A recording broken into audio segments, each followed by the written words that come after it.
Couple of days we have been talking about the importance of self-employment, small-scale entrepreneurship as sources of jobs. In fact, here in India, close to 60% of the population who is working is either self-employed or working in small household enterprises, usually involving very low productivity activities, generating little in terms of income. Very often they are poor. And this is not going to change overnight. Even if the economy continues to grow, the more jobs are created, self-employment is going to continue to be there as an important source of jobs. So for the new generations, for youth, self-employment will be maybe the way they have to make a living. So the question we want to discuss today is what can governments do, what the government of India can do, should do, to improve earnings opportunities for the self-employed, for small-scale entrepreneurship. And we would like to, at the end, try to conclude with some directions where, in terms of interventions that we can consider. So let me introduce the panelists. I'm going to start here, my right-hand side, with Rehana Riyawala. Sorry for my pronunciation. She works at SEWA, the Self-Employment Women Association. Everybody knows about SEWA. She's a secretary there. And she has been in charge of in-house management, consulting, and also in charge of the rural development projects, both the design and the implementation. And before SEWA, she was working for the Center for Financial International Research as a researcher there. Here to my left, I have Gauri Gupta. She's the head of strategy in the National Skills Development Corporation. So she's going to bring the skills perspective to this discussion. And before that, she was in the Boston Consulting Group. There she was working in international services and telecommunications, telecom. Before that, in HBC Bank, where she was working in corporate banking. Actually. Then we have Sean Blacksvet. He is the CEO of Baba Jobs. I think all of you have heard about Baba Jobs by now.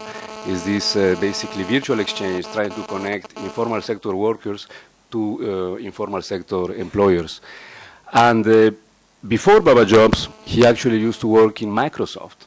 And he's one of the people who was in charge of the development of the Vista operation system. So if you don't like Vista, if you have had problems with Vista, here's the guy. He was also at the White House at some point in time, basically providing advice in terms of internet policy. Experiences. What I'm going to do is the following. I'm going to ask each of the panelists here a specific question. So we're going to go to a round of 3 questions. You, when you answer the question, you can comment, you can disagree with each other. And then I'm going to open the floor for discussion. After that, I will try to summarize, come up with certain messages, conclusions. So I'm going to start with Rehana here to my right. And the question I have for you, Rehana, is can you tell us, also from the perspective of SEWA, but beyond that, what do you think are the main challenges facing the self-employed, the small-scale entrepreneurs here in India? What are the types of interventions that one can consider to support them? Mm-hmm. For getting me on this panel, and we have since this is for SEWA, this is say 40th year, and we have an experience of say working at the grassroots level. We are a membership-based organization, and since last 2 days we have been discussing a lot on the informal economy and the self-employed workers.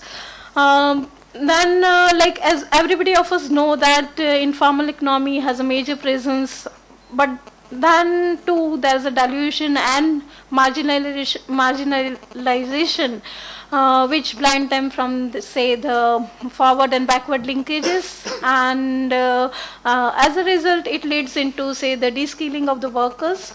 So if we look at the reality of this informal economy workers, we see that they are across the economy and are in the rural and rural areas, remote rural areas rather, and lacks access of current market information and markets and finances and raw materials, and they do not even know that what is the true value of their contribution and how would their say the end product on which they are working would shape at end. So like this is so it's very important that how do we link them or link them to the mainstream market so that they do not remain localized and marginalized. So it's very important that the skilling in India should be say in an effective and an integration way that aims at say sustainable livelihood and connect them to the mainstream market, and that could be done through say the traditional or the non-traditional skills like the vocational skill building, because if we see at the same at the local level and in the rural areas the traditional skills are also equally important. So like how do we, and also these are the part of the informal economy wherein they have to say depend on multiple jobs for survival. This is it's not the if it's an agriculture worker, then in the lean period they may also be working as a construction worker, so they have to survive on say the multiple jobs. So it's very important that how do we create a sustainable system, and the nature and extent of the skill building should be like the experiences of SEWA says that we need to focus on the traditional trades and occupation in that like wherein they lack knowledge, and the certification process needs to be say more standardized and formalized, and then the linkages, and also like for the micro entrepreneurs it's also very important that how do we have say better managers so that they become the owners and managers of their own entrepreneurship. And all these traditional skills, how do we bring into the technology in these traditional skills? So the approach needs to be multi-pronged, like because the youth, if we see in the rural areas and with lot of efforts in the area of education and all, at present we can also see that literacy is bit increasing in the rural areas and even among the say the marginalized. So it's very important at that point of time that how do we bring the technology to them and the traditional occupation that interests them, and how do we institutionalize these traditional occupations. Like SEWA, at SEWA we have been into say organize them into various groups, and say also in order to upscale their activities and bring the technology to them, and say we have also organized them into say the for-profit companies or not for-profit companies so that they can get advantage of economies at scale. So one area is this, the traditional skills, how do we work on it, and the another area is that say how do we build some new skills and say market-led skill development. So this is also equally important, like how do we build the market-led skill development, and that skill development that should reach at the grassroots level. So a different approach needs to be taken for getting that upscaled, the vocational trainings or the market-led skill development, and that again needs to be say linked with the formal education system. And the third thing is how do we like facilitate and place the members in different jobs. Say like we have been working with some of the private sector organizations, say in the area of say hospitals, paramedicals, and say petrol pumps and all. How do we link these skills with the private sector organization? That is also like equally important. So the approach needed is the multi-pronged approach. Thank you very much, Rehana.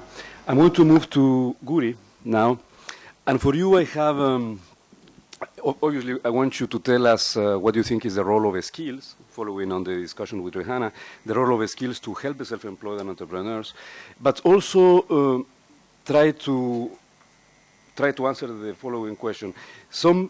Many people have been arguing that if we have limited resources, you cannot target all the self-employed, and that you therefore need to focus on those who have more probability of being successful.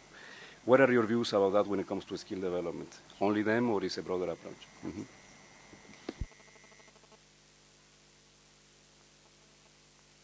From our experience at the National Skill Development Corporation, the issues relating to getting people to either be self-employed or become entrepreneurs have the following challenges.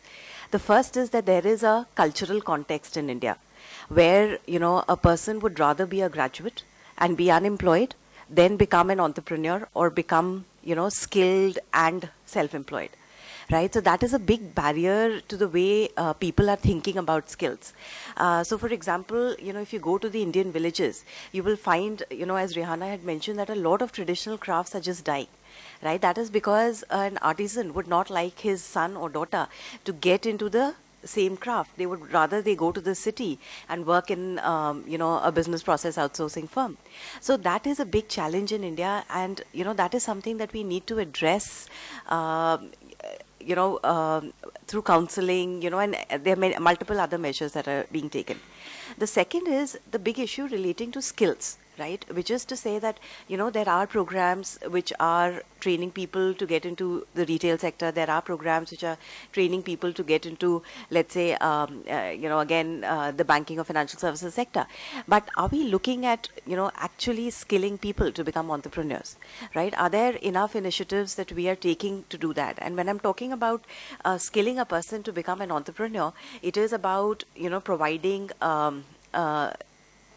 the training on the business, providing training on communication, providing training on the all-important part of how do you establish market linkages, and, the entire gamut of how do you set up a company, etc., etc.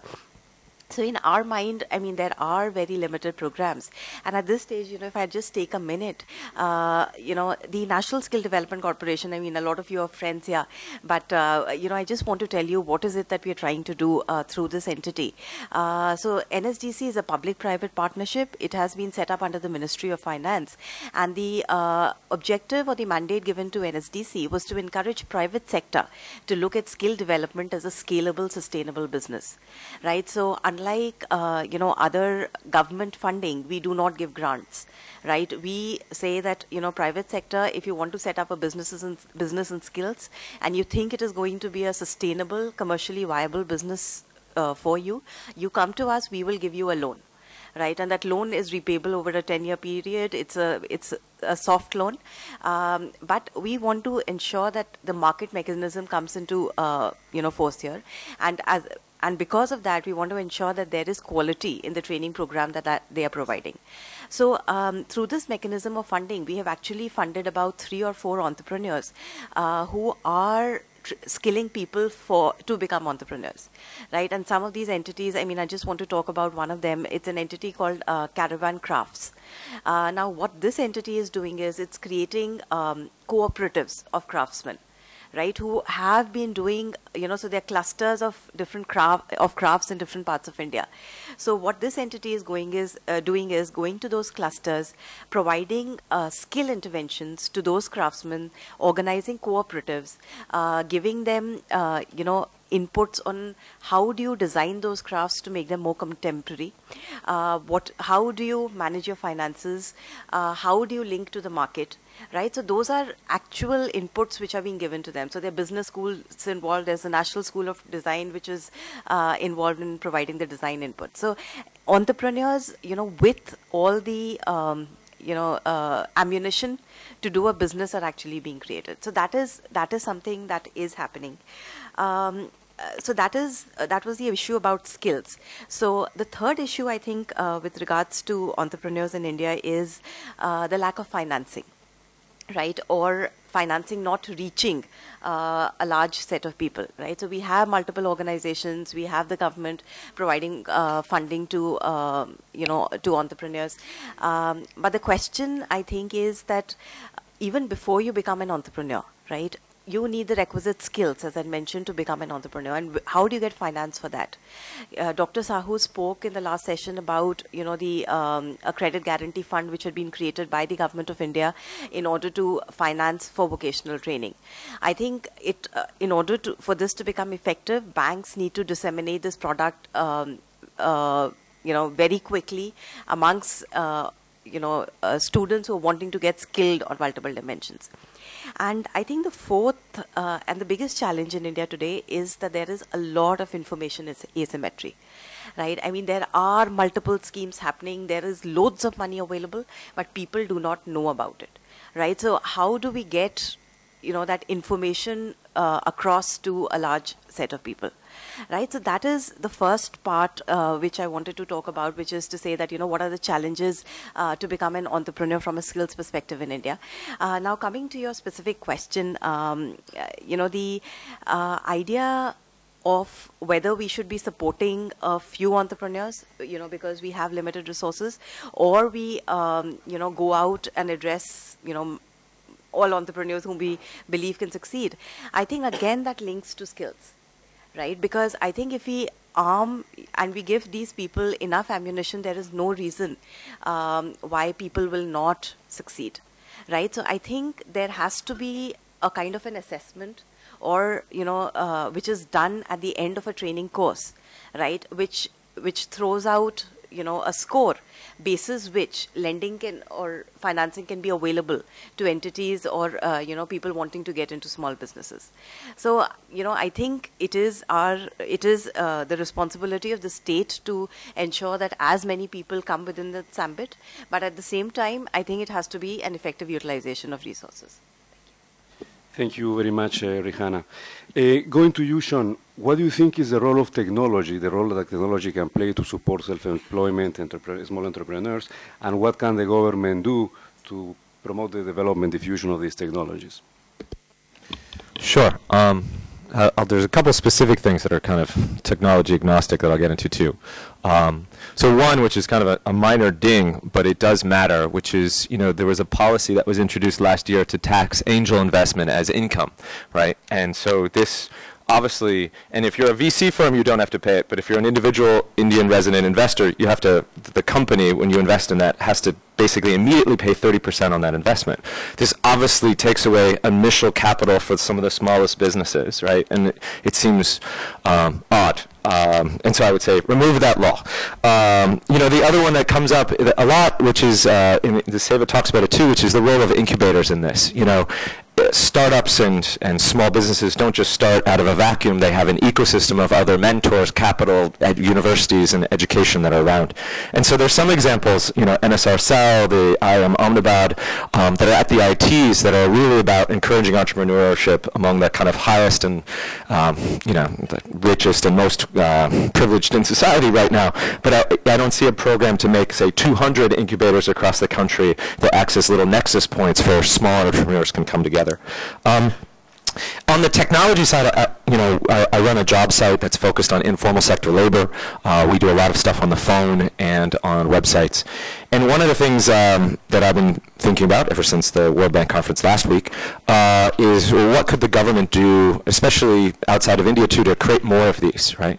And so I do absolutely think that there's a role in terms of lowering the barriers of entry so that these market makers themselves can go in and thrive, right? I mean, we heard the example earlier about, hey, we have transparency in the states around pay and salary data. And there's been a bunch of for-profit companies, be it Monster, PayScale, and all these other people that have come in and made those markets work really well.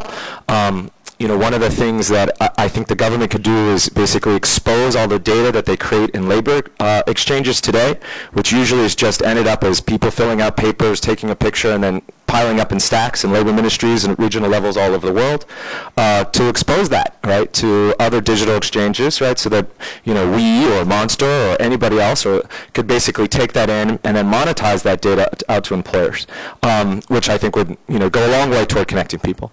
The other big technology thing, which is in the books but hasn't happened yet, is around actually UID and verification of the poor. So, one of the things that we find over and over of what do employers want and what will they pay for? Verified job seekers that have identity documents, job seekers where they know where they live. The trust, obviously, relationship and covenant changes a lot there when I can verify this person is who they say they are.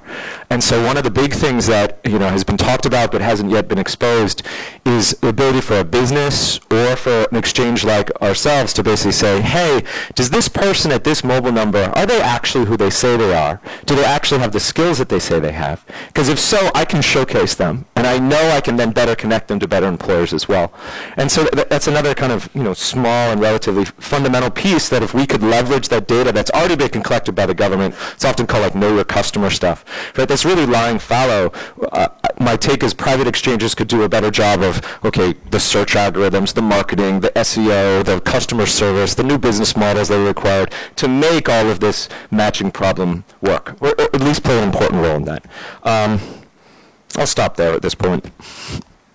Thank you, Sean. I'm going to open for questions from the floor, and then I will have a general question for the panelists.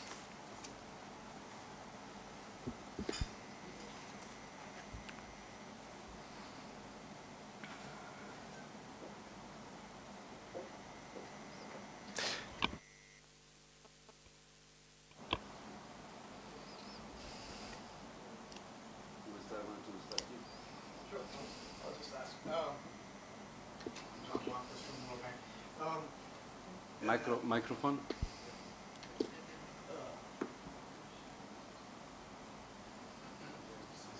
Just talk.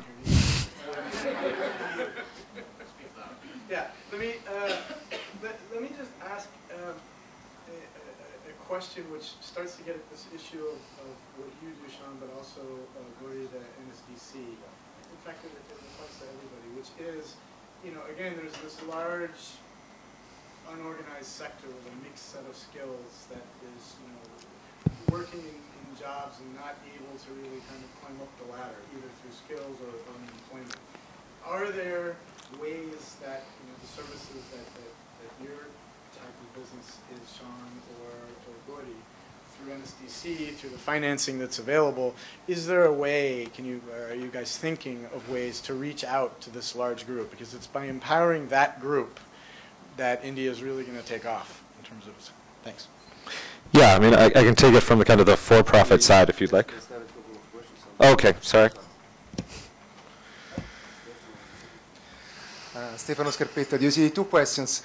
Do you born entrepreneur or you can become an entrepreneur?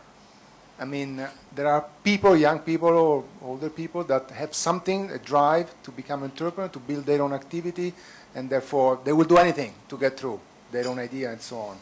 Or what is the role that training, mentoring, guidance can actually do in order to maybe take out some of the potentials that are there but are not fully expressed. So I think you, Guri, mentioned the point about we have to change the mindset. I mean, you have to move from this idea that you want to find a job in wage employment into maybe move on onto your own activity and so on. It's just a change in the mindset. How do you nurture this entrepreneurship that might be there but is not fully developed? And to you, Sean, if you have to ask here to the government of India 3 things that they have to do in order to really sort of improve the information set and to facilitate sort of the flow of information for the matching of supply and demand of labor, what do you do? I have a paper on that. Yoon?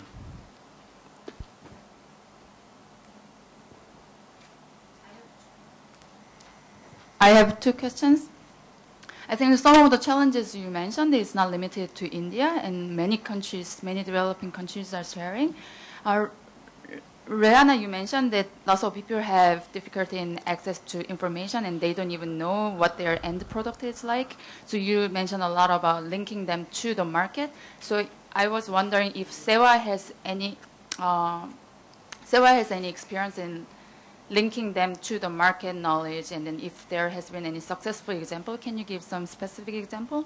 And then another thing is you already mentioned is that the cultural context, lots of people are a little bit looking down upon the self-employed or entrepreneurs, and then they prefer to have kind of wage employment or even staying in unemployed status. So have you done anything to change that kind of cultural context or attitude? And if you also have some successful example, can you give the specific example?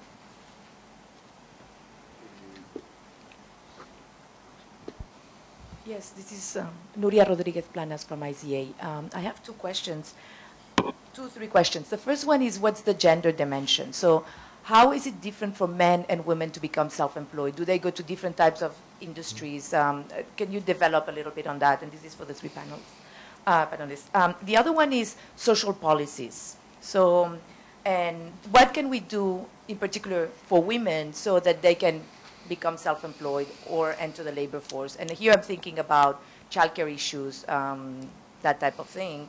And then the third one is, some argue that part of the migration from rural to urban areas is part of the developing of a country.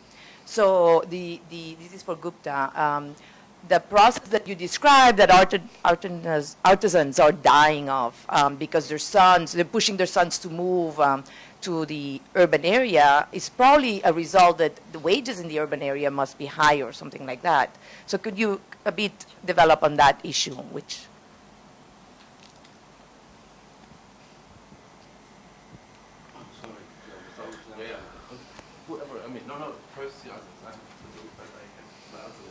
Thank you. Sean, how do you reach low-income groups with technology who are illiterate or don't have access to technology? Okay.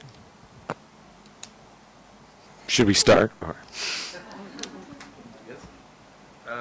Well, there are at least three types of entrepreneurs. And what is the experience here in India with respect to these types? I mean, the first type of entrepreneur is one, well, who may become Bill Gates, yes, who has a great idea and he will change the world, yes. The others are just people who are hungry and need to survive, yes, and they have to do whatever they can do to survive. And then the third group is people who want to work alone, yes, who don't want to have restrictions.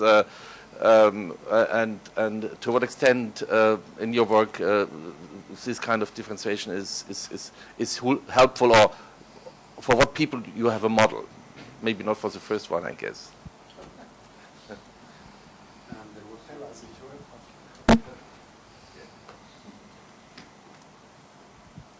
Rita Almeida from the World Bank. I just wanted to leave this question open.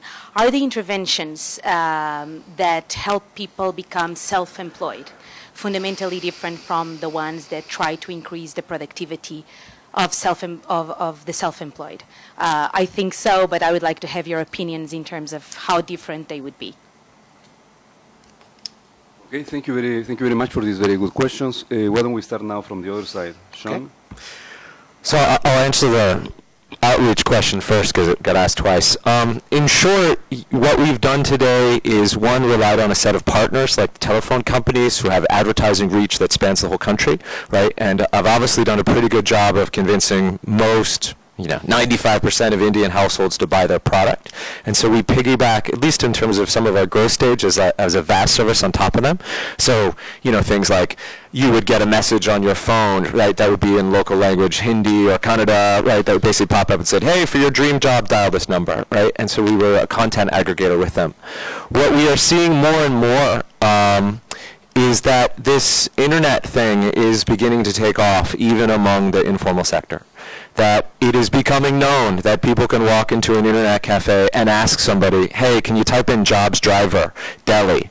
And then there's a set of telephone numbers that get returned and a set of salaries that are very interesting to people. Because remember, every adult is numerically literate. You cannot be a member of society and use money without that. So everybody recognizes what a 5,000 versus 7,000 rupees looks like. And so we also find that, one, that those avenues seem to be gaining traction, at least for us, very quickly. We've seen 10x growth in the mobile usage since January, same thing on the web. We have also looked at things like, NGO partnerships, partnerships with other schools.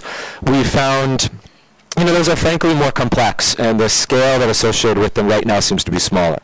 The final thing that we are about to begin to spend money on in as targeted a way as we can, so we're spending it intelligently, is mass media, right? Things like, hey, I'm advertising on local language radio in very localized ways with a call-in number, right, where people call us, they register over, a call center piece, and then they will likely get either text messages or a set of robocalls that come back alerting them to jobs, and then there's a call bridging fact if they want to basically get in touch with that employer. That's kind of a long answer.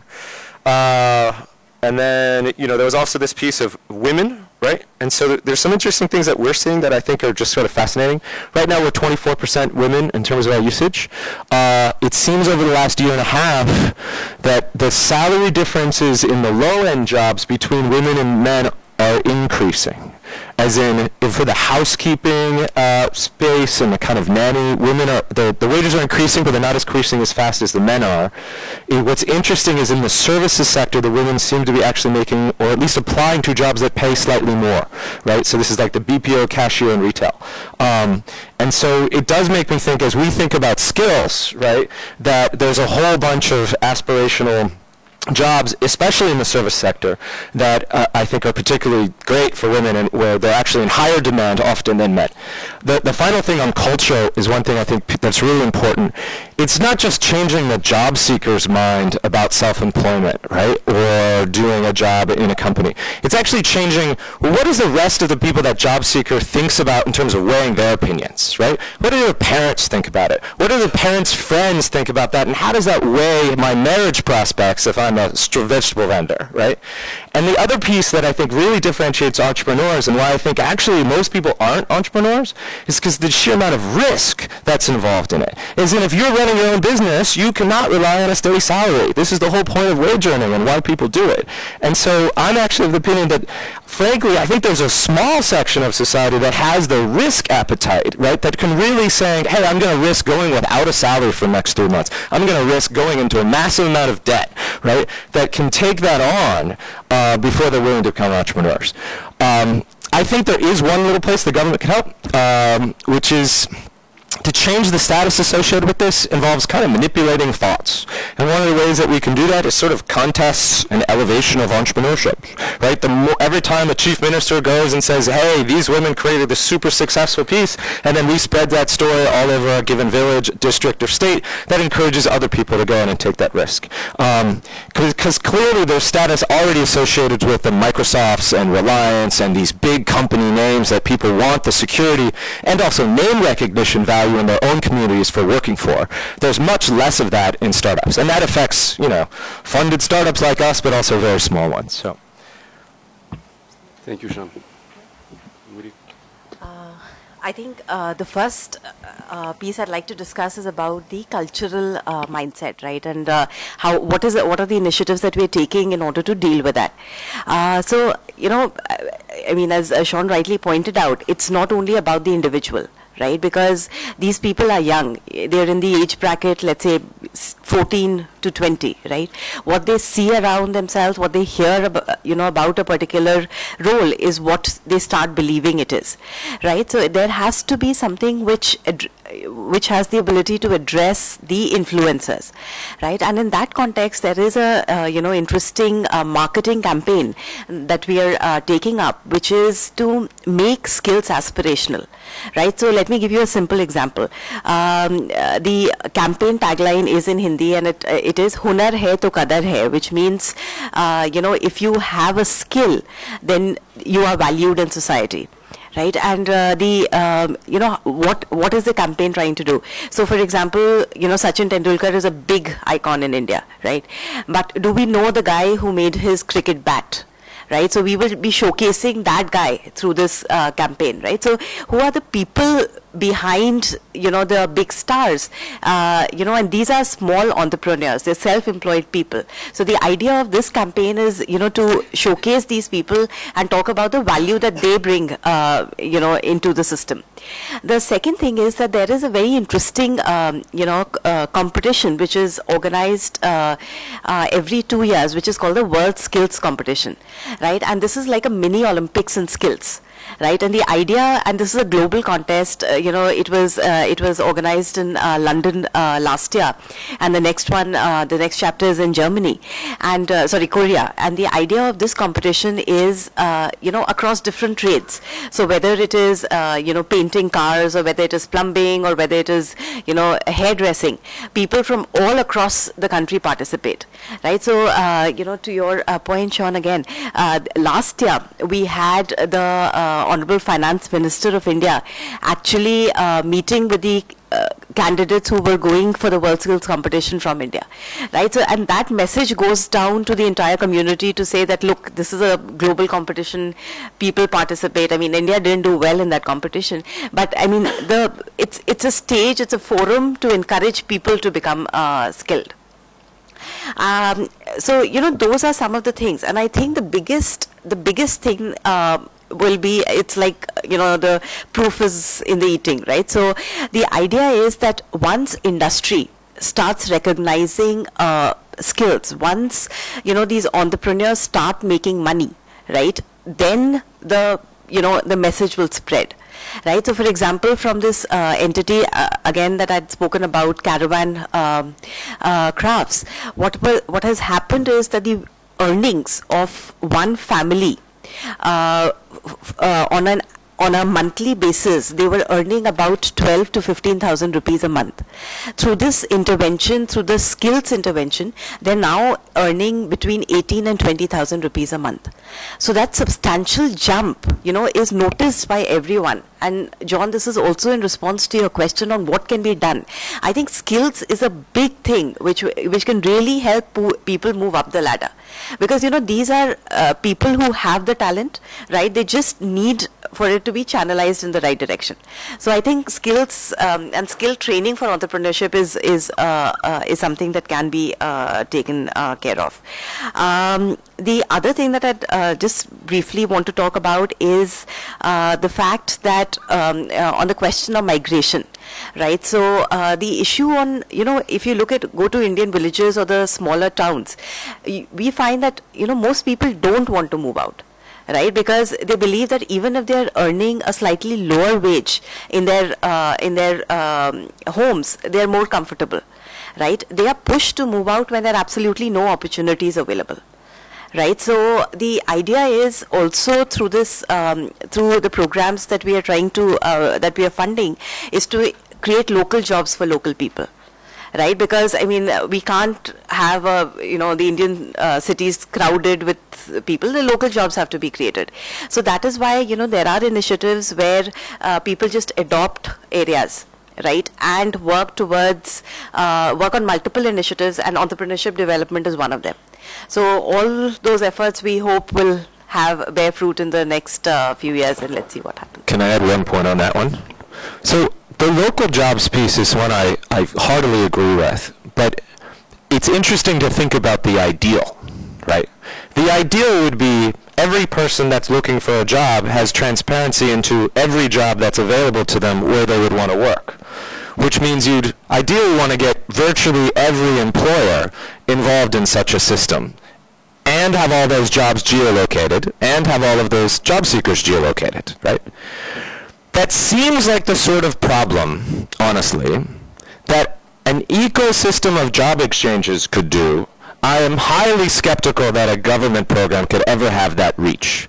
There are lots of things that have this reach in terms of every employer engaging with them today. Advertising, right? Sign making, right? Buying a cell phone connection, right? These are things that virtually every business does today. And in the States, you could probably argue, or in more developed countries, that almost every business is posting many of their jobs online. But they're not doing it to one source, right? They're doing it to a variety of competing sources, competing on price and everything else. And so I totally agree with the vision, and I think we need to get there, right?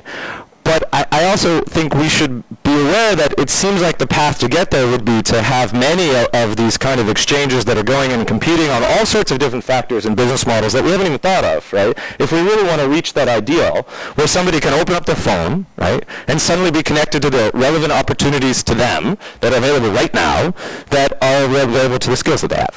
That's it. Thank you. Rehana. Say, I'll first talk about, say, linking them to the market, like to the question of churn. SEWA has taken several initiatives, and one of the major being, say, the SEWA Trade Facilitation Center. When we were working in, say, the rural areas of Banaskantha and Kutch district, and our intervention was with respect to, say, the water-related problems in the area. And while working on that, we found that they have traditional skills, and they are the, say, of embroidery. So we did a small research and study, and out of that we found that, but they were not knowing that this skill is marketable. So we have organized them into groups, and then we have upgraded that skills, and then worked a lot in the area of, say, getting the technology, the market, and say standardization of their products and all that. So today we have a SEWA Trade Facilitation Center, which is then owned and managed by the 3,000 artisan members who themselves are the owners and managers. And these members, apart from the upgrading the technical skills, they have also been provided, say, the managerial skills by the SEWA Manager Schools. We have a SEWA Manager School which provides them with the managerial training, wherein they know how to plan their work, how to market their, it's facilitation in the initial stages, and then they are the one who takes that forward. So they know how to manage their work, how to plan their work, what is the costing of that particular product that they are making, how to make that products marketable. So this is how, like, the traditional skills have been developed into, say, by a little intervention of, say, information and managerial trainings. We also have, say, mini MBA courses running through our SEWA Manager School.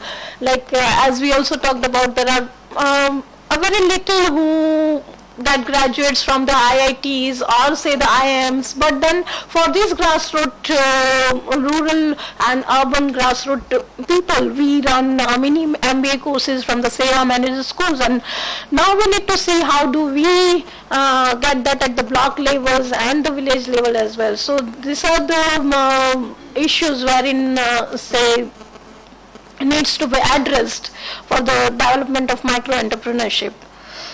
Say, to a question on, say, are they the born entrepreneurs? Many of them have that capacity, but then they are not aware of their capacities. And it's very important that, with a little awareness and facilitation, how do we make them turn that capacity into opportunities? If they get that opportunity, they have that skill and they have that.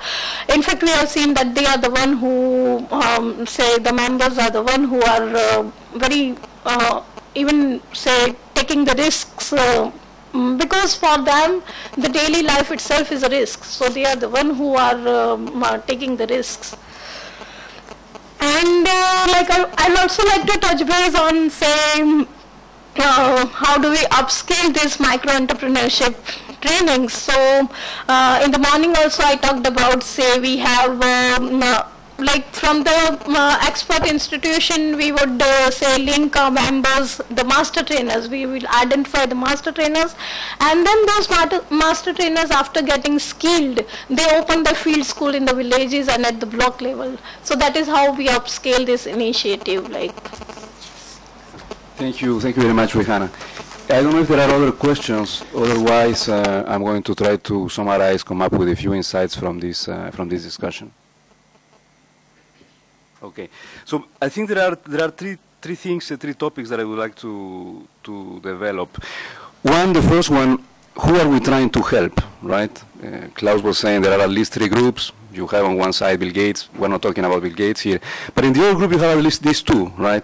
These entrepreneurs who really have the capacity to grow. They have businesses, we call them the gazelles, and even if they don't become a big enterprise, they can create a few more jobs, and with some support that can happen. But these are a minority. I think there is a consensus here that the majority of the people we're trying to address are not entrepreneurs. They don't have the technical knowledge. They don't have the behavioral skills, right? And here we're starting from a much lower base. You emphasize that the skills remain very important, yes. But there is also the issue of culture. Culture is something very difficult to change. You can have information campaigns, as you were arguing.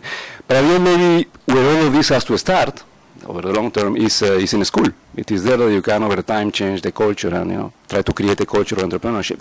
But then this other issue that is very important that we'll mention is risk. Many of these people are risk averse, and they do not have access to products that they can help them manage these risks. So perhaps another important intervention is to provide at least access to basic insurance coverage that will allow them, like health insurance, for instance, that will allow them to, invest more time in trying to develop their activities. And here there are two things that these people would need to do, or that we would like to help them do. In some cases, increase the productivity of the activities they are already working on, if they are economically viable. But when they are not economically viable, try to help them switch to different types of activities. Now, when it comes to the interventions themselves, there have been many put on the table, starting with training, finance, that can take many forms, grants, competitions, credit, advisory services. You have talked about access to markets. And here I think there are three challenges. One, there seems to be several initiatives going on, you were referring to that, and there is a need to try to coordinate all the schemes that we have here. But there is also an issue of how to package these various interventions to address the needs of different population groups, very heterogeneous population groups. So they need to have a tool that allows us to, for a given population group of self-employed, potential entrepreneurs, try to understand what is the binding constraint, what are the things where we need to intervene. And something that now was not mentioned here, that many of these programs are taking place now, but without evaluations. Some of these programs have been developed without having proof that the programs can work. What we have seen actually during the last 2 days during the academic conference is that many of these interventions, there are many good ideas, they seem to make sense, actually have had very little impact in indicators as labor market activity or earnings. So we need to evaluate the pilot these programs, these various initiatives before they are scaled up, and coordination. My final point is on technology. Technology that has the potential to improve open opportunities. You mentioned a fusion. One is identification, right? It can serve not only to see what are your skills, etc., but simply to identify who are the people who want to help. So identification systems, indeed, are important. And here India already has a very good experience with the health insurance for the poor system, where you even use biometric cards to identify the beneficiaries. Then there is the issue of information, how to bring information to the self-employed, the small-scale entrepreneurship, information about prices, information about market. And the question here was, can we really do that when you have a population that is illiterate? How do you reach the poor of the poorest of the poorest? But it seems to me that the coverage of at least a cell phone is expanding so rapidly that this is becoming also a reality. And something that was not mentioned, but I think is also important in terms of the use of technology to support the self-employed, etc., payment systems. How to make them, allow them to make transactions, purchase products, make payments, and that's also something that can be done through a cell phone. So thank you very much. Thank you very much for being here, and hope you enjoy the discussion. We're going to break now for lunch.